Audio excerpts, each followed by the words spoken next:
একটা সময় কিন্তু গৃহবধূরা এমন অনেক রান্না আছে যে সংসারের অভাব দূর করতে তার পরিবারের জন্য রান্না করে সামনে দিয়েছে, যাতে তার পরিবারও বুঝতে না পারে যে সংসারে অভাব আছে আর ভালো খেতে লাগে, আর সমস্ত রান্নাটা তাড়াতাড়ি করে শেষও হয়ে যায়। এরকম অনেক রান্নাই কিন্তু তারা অনেক বুদ্ধি করে করেছে।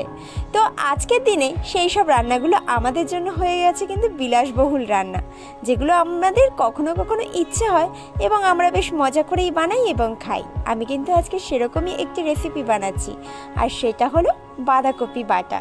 আর তার জন্য আমি দেখতে পেলে বাঁধাকপির পাতাগুলোকে সেদ্ধ করে নিয়েছি, তারপরে একটু পেস্ট বানিয়ে নুন এবং চিনি, কাঁচা লঙ্কা, রসুন দিয়ে পেস্ট বানিয়ে একটু কালো জিরে তেলে ফোড়ন দিয়ে একটু হলুদ দিয়ে ভালো করে নেড়ে চেড়ে নামিয়ে নিচ্ছি। আর এভাবেই কিন্তু আমি এই রান্নাটা বানিয়েছি, দারুণ কিন্তু খেতে হয়, টেস্ট করো একবার।